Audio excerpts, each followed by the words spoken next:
You might have seen some of the headlines about the Clairity Breast risk score and what it is. So let's talk about it. This is an AI-based tool that uses your existing screening mammogram to generate a 5-year breast cancer risk.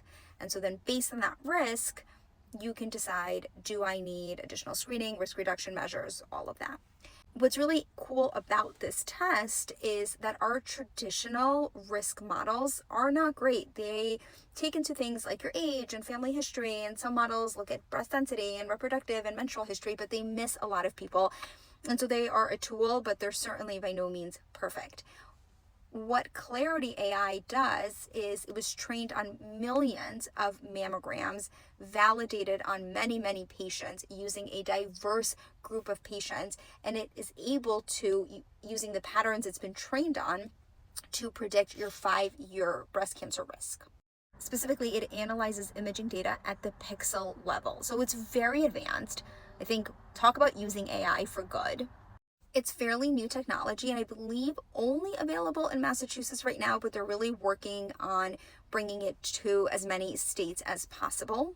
And I really think that it is going to be transformational in how we think about risk, especially for younger women, and breast cancer is on the rise in young adults. So this is so important. What happened recently that's actually really exciting is that the NCCN, National Comprehensive Cancer Network, and they make a lot of our guidelines, added using imaging-based risk assessment to how we think about who's at high risk or not.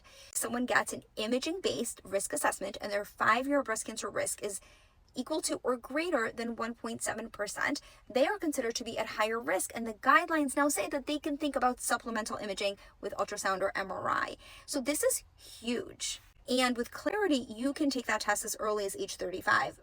But current guidelines don't cover a screening mammogram at age 35. So that's where a little bit of the holdup is going to be. To get a risk score, you need to have a mammogram, which means someone needs to pay for that mammogram. And currently, the technology is not widely available.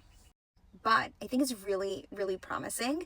And I do think that this is going to change very quickly and hopefully will lead to earlier coverage of breast cancer screening. So that way, let's say you're 35, you go for this baseline mammogram and it tells you that you are not at high risk. Maybe you don't need to get the next mammogram till 40. On the other hand, if it tells you that you are at high risk, then you would be getting mammograms and MRIs, maybe talking about risk reduction measures, all of that.